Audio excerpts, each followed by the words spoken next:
자크 루이 다비드는 이채로운 경력의 소유자였습니다. 처음에는 왕립 미술 아카데미의 화가로서 루이 16세의 사랑을 받아서 많은 그림을 그렸지만 프랑스 혁명기에는 또 열성적인 혁명의 전파자로서 자신의 군주였던 루이 16세와 마리 앙투아네트 왕비의 처형에 찬성하게 됩니다. 이후에는 프랑스 혁명 당시 급진 정치 세력이었던 자코뱅당의 일원이 되어서 혁명의 대의를 선전하는 많은 작품들을 그렸습니다.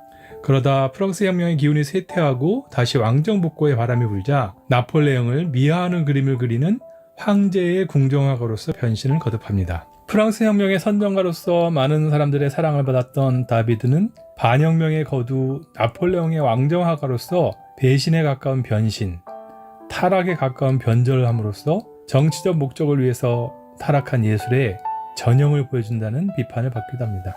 자크 루이 다비드는 파리에서 출생했고 어려서부터 그림에 뛰어난 소질을 보였습니다. 1775년 다비드는 당시 전문 화가라면 반드시 거쳐야 하는 통과 의례인 로마 유학을 떠나서 고대 미술에 큰 감명을 받습니다. 국비 유학생으로 로마에서 공부하던 다비드는 당시 발굴을 시작한 폼페이 유적에서 나온 고대 유물을 직접 볼 수 있게 됩니다. 그리고 바로 이때 체험이 다비드가 신고전주의의 대가로 성장하는 결정적 계기가 됩니다. 주로 역사화에 관심이 많았던 다비드는 고전주의 회화의 정신을 새로 부활시켜 신고전주의 미술의 지도자가 됩니다.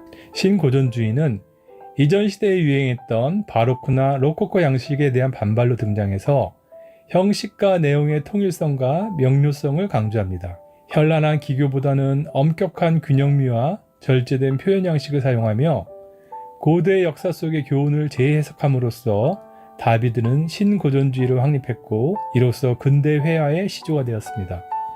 고전적인 엄숙함과 엄정함은 다비드 회화의 확고부동한 특징이라고 말할 수 있습니다. 앙샹 레진 말기 절대군주였던 루이 16세의 왕정화가로서 다비드는 아카데미 살롱 회화에서 상당한 영향력을 발휘한 거물이었고 많은 학생들이 그의 문화에 모여들었습니다. 당시 아카데미 살롱 회화에는 우선순위가 부여되었는데 다비드가 주로 그린 역사화나 초상화가 1순위였습니다. 프랑스 혁명기에 다비드는 급진공화파의 거두 로베스피에르의 친구였으며 프랑스 혁명도 열렬히 지지합니다. 그리하여 그는 공화정하에서 사실상 예술을 통한 정치에 적극 개입합니다. 로베스피에르, 당통, 마라 같은 자코뱅 공화파가 반혁명 세력의 반동에 의해 실각하자 다비드도 감옥에 투옥되었으나 가까스로 석방되어 이후에는 왕정복고 세력에 협력했습니다. 나폴레옹이 황제가 된 후 다비드는 그의 궁정화가로 변신하여 왕당파의 정치 권력을 미화하는 일에 앞장섰으나 이마저 얼마 못 가서 국외로 도피하게 됩니다. 그럼 이제부터 다비드의 그림을 통해서 정치 권력과 예술이 어떻게 결합할 수 있는지를 살펴보려 합니다. 1784년 자크 루이 다비드가 그린 호라티우스 형제의 맹세는 미술사에 있어서 그를 신고전주의의 대가로 자리매김하는데 결정적인 계기가 된 그림입니다. 다비드의 예술적 이상과 목표는 고대 로마 시대의 역사에서 찾아낸 교훈을 생생하게 전달하는 것이었기에 다비드는 고대 로마의 이야기를 소재로 한 작품을 많이 그렸습니다. 이 호라티우스의 형제의 맹세도 기원전 7세기경 로마를 배경으로 합니다. 리비우스가 쓴 로마 건국사 1편에 따르면 당시 로마와 패권을 다투던 도시국가 알바는 당시 관행에 따라 양 국가가 전면전을 벌이는 대신 각각 3명의 전사를 뽑아서 결투를 벌이기로 합니다. 그래서 로마에서는 호라티우스 가문의 삼형제가 대표로 선발되었고 알바에서는 쿠리아티우스 가문의 삼형제가 선수로 뽑혔습니다. 그러나 호라티우스 가문의 딸인 카밀라는 쿠리아티우스 가문의 아들과 결혼하기로 예정되어 있었고 쿠리아티우스 가문의 딸인 사비나는 이미 호라티우스 가문의 아들과 결혼한 상태라는데 비극적 요소가 내포되어 있었던 것입니다. 그림의 오른쪽 부분을 확대해보면 비통해하는 세 여인의 모습이 보이는데 이 중에서 두 아이를 부둥켜 안고 비통해하는 여인이 바로 쿠리아티우스 가문에서 시집온 사비나입니다. 흰옷을 입고 슬픔에 잠긴 여인은 바로 쿠리아티우스 가문의 아들과 약혼한 카밀라인데 이들은 두 가문의 결투가 어떻게 끝나든 다가올 비극을 피할 수 없음을 알고 절망하고 있는 것입니다. 이야기에 따르면 이 결투에서 호라티우스 가문의 첫째 형제만 살아 돌아와 로마의 승리로 끝나지만 자신의 약혼자가 결투에서 죽은 것을 알고 카밀라는 절망과 비탄에 빠져 오빠에게 저주를 퍼붓습니다. 그러자 호라티우스 가문의 장남은 개인의 사사로운 감정에 매몰돼 국가적 대의를 보지 못하는 자신의 누이 동생을 나무라며 동생을 처단합니다. 이 그림이 1785년 파리 살롱전에 출품되었을 때 사람들은 열광했습니다. 이 그림은 원래 루이 16세의 명령에 의해 그려진 것이었고 국가를 위해 개인을 희생한다는 주제도 그렇고 고대 그리스 로마 신화의 이상적 아름다움을 완벽하게 형상화한 작품의 완성도 모두 국왕을 만족시키기에 충분한 것이었습니다. 아들들에게 결투에 나가 싸울 칼을 내려주며 축복을 하는 아버지를 중심으로 그림의 왼쪽과 오른쪽은 완벽한 대칭을 이룹니다. 꼿꼿하게 일자로 뻗은 세 아들의 팔과 위풍당당하게 벌린 다리는 슬픔에 빠져 비통해하는 오른쪽의 여인들과는 대비되며 이는 국가의 대의와 사사로운 개인사의 대비이고 남과 여, 공과 사, 애국심 또는 시민적 미덕과 슬픔 또는 개인적 감상의 대립입니다. 이렇듯 다비드의 호라티우스 형제의 맹세는 대대적인 성공을 거두었고 정치적 보수파나 진보 세력 모두에게 다비드의 그림은 자신들에게 편리한 방식으로 해석되며 인기를 얻었습니다. 이 작품의 의미는 누군가에게는 애국심의 고치로 또 다른 누군가에게는 헌신과 희생 같은 시민의식의 찬미로 읽힐 수 있었던 것입니다. 이런 의미에서 자크 루이 다비드는 그림을 통해 민주시민의 덕목을 교육하려 했던 최초의 국정홍보 전략가가 아니었을까 생각해 봅니다. 다비드의 호라티우스 형제의 맹세가 발표된 지 4년이 지나 1789년 드디어 프랑스에서는 혁명이 시작됩니다. 그리고 루이 16세와 앙뚜아네트 왕비는 단두대의 이슬로 사라지고 맙니다. 다비드는 이후 브루투스와 주검이 되어 돌아온 아들들 1789년, 테니스 코트의 서약 1791년, 마라의 죽음 1793년 등을 잇따라 발표하며 이략 프랑스 혁명의 예술적 선봉으로 우뚝 섭니다.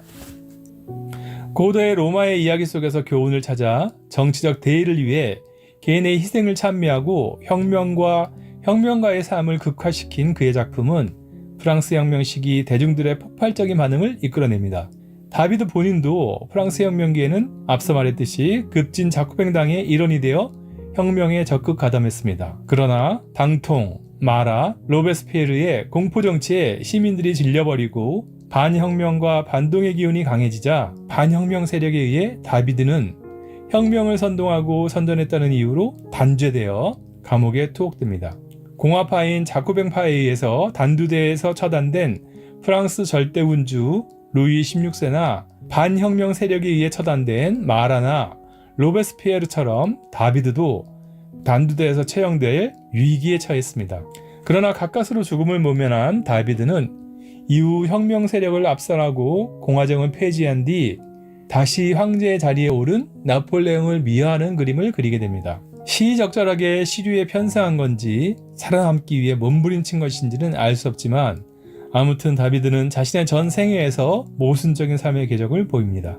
자크 루이 다비드의 소크라테스의 죽음과 브루투스와 주검이 된 아들들 1784년에 그린 호라티우스 형제의 맹세로 대중들의 인기를 한몸에 얻은 다비드는 1787년 소크라테스의 죽음을 발표합니다. 이 작품도 발표되자마자 평단의 엄청난 찬사와 대중들의 뜨거운 반응을 얻을 수 있었습니다. 그리고 다비드의 작품 세계는 이전보다 조금 더 정치적 지향성을 드러냅니다.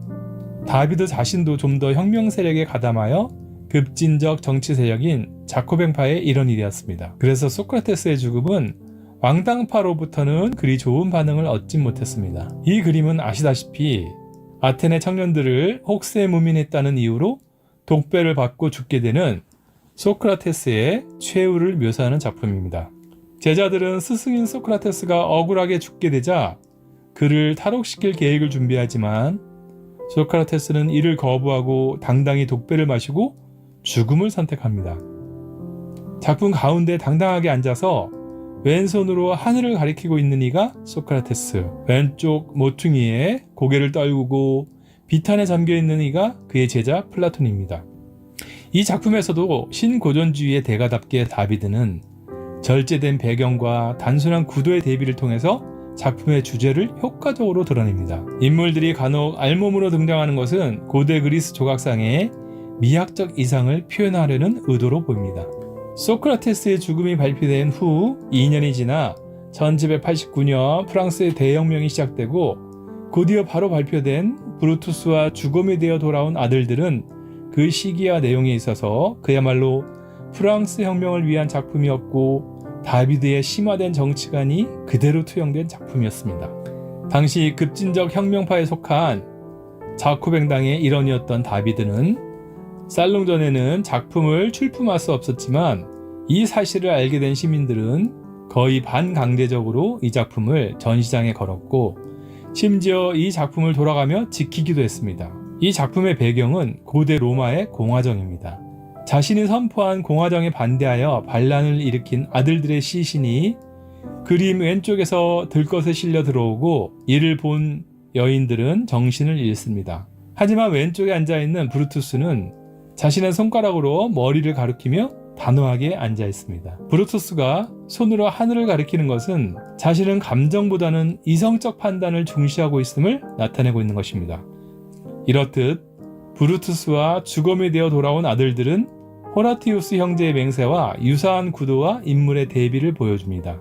뿐만 아니라 대의와 개인 감정의 대비, 명암의 대비, 영웅주의의 찬미라는 주제의식에서도 두 작품은 매우 유사합니다.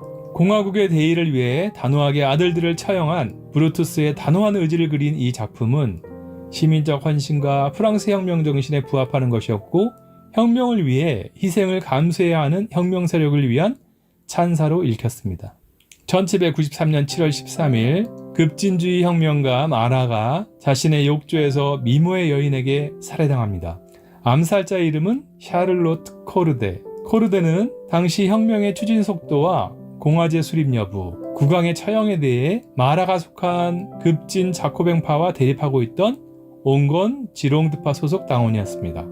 당통과 마라, 로베스피에로로 이어지는 공포정치로 정치적 대립과 분열이 극에 달했고 자코뱅파에 반대하는 정치 세력을 마라는 탁월한 연설과 언변으로 혁명의 적으로 몰아붙여 단두대로 보냈습니다.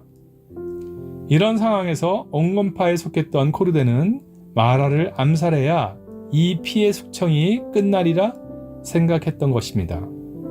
그리하여 7월 13일 코르데는 마라에게 전할 편지가 있다며 마라의 집을 찾았고 욕실에서 그녀가 전해준 편지를 읽는 마라의 가슴에 칼을 꽂아 살해합니다. 마라의 갑작스런 죽음에 혁명 세력은 충격에 빠졌고 그를 그리기 위해 혁명 세력은 같은 자코뱅파이면서 당대의 위대한 화가였던 다비드에게 마라의 죽음을 소재로 한 그림을 그려달라고 부탁합니다. 이에 혁명의 예술적 대변인이자 열렬한 선정가였던 다비드는 예상했던 것보다도 더 효과적이고 아름답고 숭고하게 혁명가 마라의 죽음을 순교자의 죽음으로 미화시키는 데 성공합니다. 먼저 그림 오른쪽 상단에서부터 내려오는 천상의 빛은 죽은 마라의 창백한 몸을 비추는 신의 손길처럼 묘사되고 단순하게 처리된 어두운 배경 속에서 마라의 몸은 더욱더 도드라져 보입니다. 피부병을 앓던 마라가 식초에 적셔 머리에 두른 흰 터번과 창백한 시체의 피부 등과 선명한 대조를 이루는 핏자국은 마라의 죽음을 더 극적으로 드러내고 있습니다. 마라는 오른손에는 깃털로 된 펜을, 왼손에는 코르데가 전해준 편지를 들고 있고 그 편지에는 이렇게 적혀 있습니다. 1793년 7월 11일 가난하고 비참한 시민인 저는 민중에 버신 당신의 자비를 기대합니다. 그리고 마라의 엄지손가락은 편지 속에 자비라는 단어에 닿아 있습니다. 마치 잔인하게 암살당했지만 마라는 죽는 순간까지도 오른손에는 펜을 쥐고 민중을 위해 자신의 삶을 바친 자비로운 민중의 대변인임을 암시하는 것입니다. 완벽한 절제미와 단순한 구도를 통해 신화 속 영웅을 찬미해왔던 신고전주의의 대가답게 다비드는 마라의 죽음에서도 자신의 실력을 유감없이 발휘합니다. 이 마라의 죽음은 다비드가 마라의 살해 현장을 목격하고 생생하게 재현한 듯 보이지만 사실 다비드는 마라의 살해 현장을 직접 목격하지도 않았습니다. 그리고 그가 마라의 죽음을 극화시키기 위해 차용한 구도는 자신이 존경하던 이탈리아 화가 카라바조의 작품 그리스도의 매장에서 가져온 것입니다. 그리고 이 구도는 결국 마라와 예수를 동일시하는 것이며 성모 마리아가 비탄에 잠겨 예수를 품에 안은 전형적인 피에타 구도를 차용해서 마라의 죽음을 인간적 죽음을 넘어 숭고하게 승화시키고 있는 것입니다. 이렇듯 마라의 죽음에서 다비드는 정치적 목적을 위한 예술의 도구적 사용이 절정에 달했음을 보여줍니다. 화면 오른편 하단부의 탁자에는 마라에게 다비드가 라는 문구가 적혀 있는데 이는 마치 마라에게 바치는 다비드의 추모사이자 묘비명처럼 보입니다. 이렇게 해서 다비드는 혁명을 위해 싸우다 암살당한 마라의 죽음을 순교자의 죽음으로 미화하고 정치적 선전의 도구로서 미술이 어디까지 갈 수 있는지를 유감없이 보여주었습니다. 물론 이후 혁명 세력이 몰락한 뒤 보여준 다비드의 변신 또한 상상하기 어려운 것이었습니다. 자크 루이 다비드가 1799년에 그린 사비니 여인들의 중재라는 작품은 고대 로마의 건국 신화의 바탕을 두고 있습니다. 고대 역사가인 플루타르크에 따르면 고대 국가 로마는 건국 후 아이를 낳을 여자들이 매우 부족했습니다. 그래서 축제를 연다는 구실로 이웃나라 사비니 사람들을 초대한 뒤 로마 남자들이 사비니 왕국의 여자들을 납치하여 강간하고 아이를 낳아 로마 시민의 기반을 만들었다는 이야기입니다. 이 이야기는 다비드 이전에도 화가들이 즐겨 그린 소재였습니다. 니콜라 푸생도 이와 관련된 작품 2개를 사비니 여인들의 납치란 제목으로 그렸고 파울 피터 루벤스도 사비니 여자들의 납치라는 작품을 그렸습니다. 현대에 와서는 피카소도 이 이야기를 소재로 한 작품을 남겼습니다. 다른 화가들은 사비니 여인들을 약탈하는 모습에 초점을 맞췄습니다. 이와 달리 다비드는 사비니 여인들의 중재에서 납치되어 약탈당하는 희생자로서가 아니라 싸움의 중재자로 나선 적극적인 사비니 여인들의 모습에 초점을 맞추고 있습니다. 자신들의 딸과 누이들이 로마 남자들에 의해 약탈당한 지 어언 3년이 지나자 사비니 왕국의 남자들은 카티우스 황제의 지휘하에 복수를 하기 위해 로마로 진격합니다. 다비드는 로마와 사비니 왕국 간의 격전이 벌어지려던 순간 자신들의 아이들과 함께 전장에 뛰어들어 이 싸움을 말리려는 사비니 여인들의 모습을 그림으로써 자신의 정치적 의도를 여지없이 드러냅니다. 그림 한가운데서 양팔을 크게 벌려 두 황제의 싸움을 막으려는 여인이 사비니 황제의 카티우스의 딸 헤르실리아입니다. 화면의 오른쪽에 늑대 그림이 새겨진 방패를 들고 창을 던지려는 남자가 로마 황제 로물루스, 왼편에 칼을 든 남자가 사비니 왕국의 황제 카티우스입니다. 로마 황제 로물루스는 늑대의 젖을 먹고 자랐다는 전설이 있습니다. 그래서 늑대는 로마를 상징합니다. 흰 옷을 입고 싸움을 말리는 헤르실리아 말고도 아이를 치켜들고 마치 이 아기들은 바로 당신의 손자 혹은 조카입니다 라고 말하는 듯한 여인도 있고 아이를 한 손에 안고 카티우스의 발에 매달려 울부짖는 여인, 바닥에서 천진난만하게 기어다니며 놀고 있는 아이들 모습도 보입니다. 다비드의 의도는 비록 3년 전에 약탈을 통해 사비니 여자들이 로마인의 아이를 낳았지만 이젠 이 전쟁으로 자신들의 아버지와 오빠가 전쟁을 통해 죽이려는 남자들이 바로 자신들의 남편이라는 사실을 말하려는 것입니다. 또 자신들의 남편이 죽여야 하는 남자들이 바로 자신들의 아버지거나 오빠가 되어버린 비극을 보여주려는 것입니다. 그리하여 양쪽이 희생뿐인 전쟁을 멈추고 평화와 공존을 이야기하려는 것이 바로 이 그림을 그린 다비드의 의도였던 것입니다. 고대 그리스나 로마의 역사나 신화를 통해 교훈을 전하는 역사화를 주로 그린 신고전주의의 대가답게 다비드는 아기들과 남자들의 벗은 몸매를 통해서 그리스 조각상의 균형미와 아름다움을 재현하고 있습니다. 그림을 자세히 보면 배경에 있는 성벽이 로마 시대라기보다는 프랑스 혁명 당시 민중들이 무너뜨린 바스티유 감옥과 유사합니다. 1799년 자크 루이 다비드는 이 그림 사비니 여인들의 중재를 감옥에서 구상했습니다.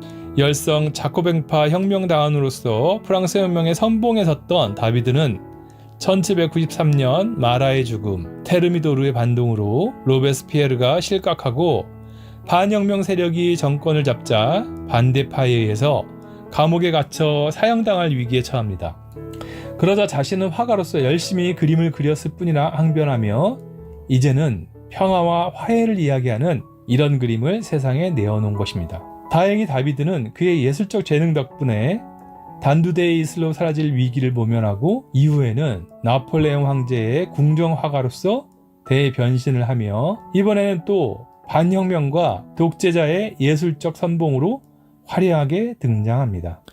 혁명 세력이 몰락한 후 구사일생으로 목숨을 건진 다비드가 반혁명의 거두 나폴레옹을 위해 1801년에 그린 그림이 바로 알프스를 넘는 나폴레옹입니다. 아직 황제에 오르기 전인 1800년 5월 나폴레옹은 이탈리아 원정을 위해 생베르나 협곡을 지나 알프스를 넘어갑니다. 다비드의 작품 속에서 붉은 망토를 두른 나폴레옹은 위풍당당한 모습으로 정면을 응시한 채 멋진 갈기가 날리는 백마의 앞발을 높이 축혀 올리며 오른손을 뻗어 정상을 가리키는 용맹하고 늠름한 장군의 기계를 마음껏 드러내고 있습니다.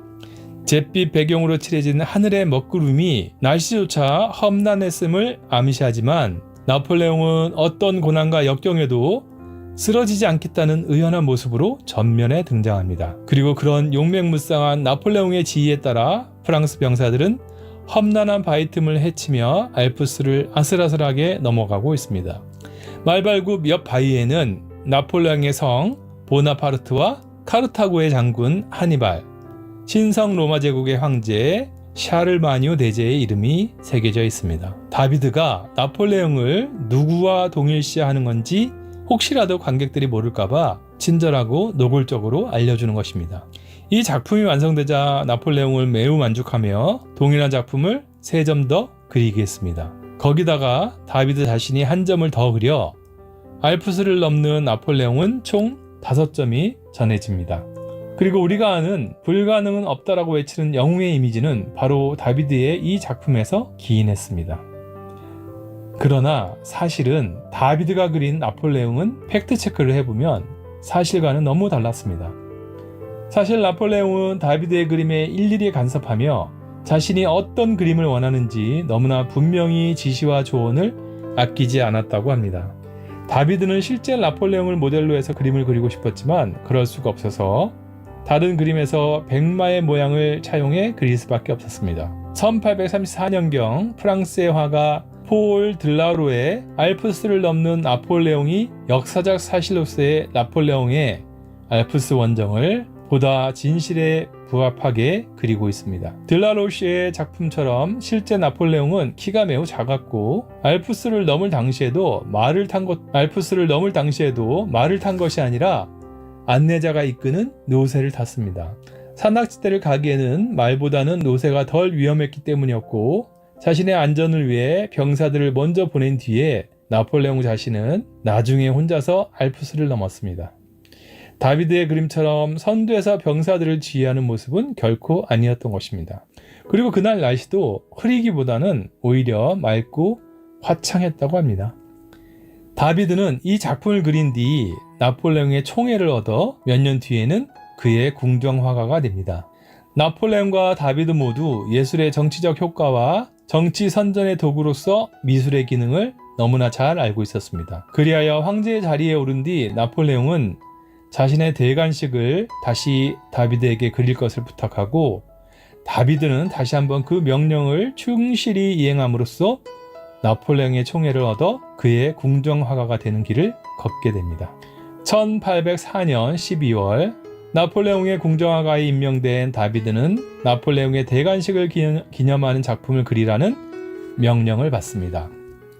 거의 10m에 이르는 엄청난 크기의 캔버스에 그려진 나폴레옹의 대관식은 원래는 4점을 그릴 계획이었으나 실제로는 2점만 그려집니다. 한 작품은 1805년에 다른 한 작품은 1822년에 엄청난 크기의 대작이었던 만큼 제작 시간도 많이 소요되었고 그 사이 정치적 변화도 발생해 나폴레옹은 엘바 섬으로 유배되기에 이릅니다. 다비드 본인도 벨기에로 망명하게 되고 결국 그곳에서 죽음을 맞이하게 됩니다. 다비드의 시신은 사후에도 국왕의 시에 가담한 자의 시신을 국내로 들여올 수 없다는 왕당파의 반발 때문에 끝내 고국으로 돌아올 수 없었습니다. 그래서 1805년에 그려진 대관식과 1822년에 그려진 대관식은 재미난 차이점이 있습니다. 나폴레옹 황제의 대관식은 파리의 노틀담 성당에서 거행되었습니다.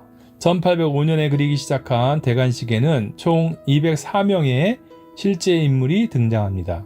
먼저 그림 중앙에서 로마 황제처럼 월계관을 쓴 나폴레옹이 황후 조세핀에게 왕관을 씌워주고 있고, 나폴레옹 뒤에 앉은 교황 비오 7세는 손을 뻗어 이를 축복합니다. 실제 대관식에서는 당시 몰락해가는 교회 권력을 대표하는 교황은 자신이 나폴레옹에게 직접 왕관을 하사함으로써 자신의 권위를 드러내고 싶어 했으나, 당혹스럽게도 나폴레옹이 직접 왕관을 집어들어 자신의 머리에 얹음으로써 교회보다 자신이 우위에 있는 황제의 권력임을 과시했습니다. 그러나 다비드의 작품 속에서 다비드는 교황 비오 7세가 성부, 성자, 성신을 상징하는 오른손 손가락 3개를 펴서 나폴레옹을 축복하는 모습을 그려 교황 권력과 황제 권력 간의 갈등을 감췄습니다. 또한 나폴레옹보다 6살 위였고 이미 아이가 둘이나 있었던 과부 조세핀이 마음에 들지 않아 대관식에 참석하지 않았던 모후 레티치아도 그림 속에 온화한 웃음을 머금은 인자한 모습으로 그려 넣음으로써 다비드는 고부 갈등도 보기 좋게 감춰버렸습니다. 조세핀은 대관식 당시 이미 40이 지난 나이였지만 그림 속에서는 미모의 젊은 여성으로 그려져 있습니다. 고객의 니즈를 정확히 파악한 다비드의 재간이 빛을 발하는 부분입니다. 또 재미난 사실은 레티치아가 앉아있는 자리 위쪽에서 노트를 들고 무언가를 열심히 그리고 있는 검정 양복의 남자는 바로 다비드 자신입니다. 그림 속에 등장하는 주요 인물로는 나폴레옹의 형제들로 나중에 나폴리 왕의 자리에 오르는 형 조제프와 네덜란드의 왕이 되는 루이가 가장 왼쪽에 등장합니다. 그 옆에 나란히 서 있는 5명의 여자들은 왼쪽부터 나폴레옹의 루이, 캐롤린, 폴린, 엘리자와 동생 루이의 아내 오르탕스, 형 조제프의 아내 줄리입니다. 줄리의 손을 잡고 있는 사내 아이는 조세핀의 아들 샤를입니다. 앞에서 언급했듯이 다비드는 1922년에 대관식 장면을 다시 한 번 더 그립니다. 다비드의 대관식 그림을 보고 매우 흡족했던 나폴레옹이 대관식 그림을 하나 더 그릴 것을 명령한 것입니다. 그러나 다비드가 두 번째 대관식 그림을 그리던 도중 나폴레옹은 실각하여 엘바 섬에 유배되었습니다. 이런 상황에서 다비드는 두 번째 그림을 나폴레옹의 간섭에서 벗어나 좀 더 자유롭게 그릴 수 있게 됩니다. 첫 번째 그림은 현재 루브르 미술관에, 두 번째 그림은 베르사유 궁전에 정시되어 있습니다. 나중에 그려진 나폴레옹 대관식에서 다비드는 나폴레옹의 누이 폴린의 드레스를 첫 번째 그림과 다르게 분홍빛으로 채색합니다. 이는 첫 번째 그림과 구별하기 위해 그렸다는 설과 폴린을 흠모하던 다비드가 나폴레옹이 권력을 잃자 좀 더 자유로운 분위기에서 자신의 속마음을 두 번째 그림에서는 드러낼 수 있었다는 주장이 있습니다. 자크 루이 다비드의 초기작 호라티우스 형제의 맹세에서부터 나폴레옹 대관식에 이르기까지 정치적 변화에 따른 다비드의 정치적 변신과 작품 세계의 변화 혹은 예술적 변신을 살펴보았습니다.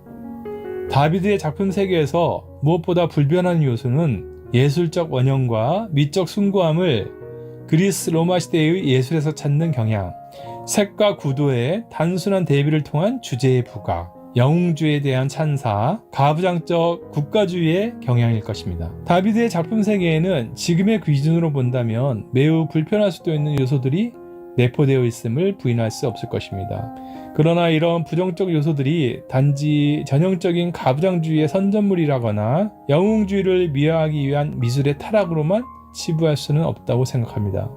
다비드가 자신의 작품 속에서 그림으로써 보여준 것과 그리지 않음으로써 보여준 것, 또 다비드가 작품 속에 감춤으로써 보여주지 못한 것과 드러냄으로써 감출 수밖에 없었던 것은 어떤 것인지 곰곰 생각해 보게 됩니다. 그리고 그것이 다비드 자신만의 개인적 한계인지 아니면 미술 혹은 예술이 근원적으로 갖고 있는 본질적인 한계는 아닌지 다시 한번 곱씹어 보게 됩니다.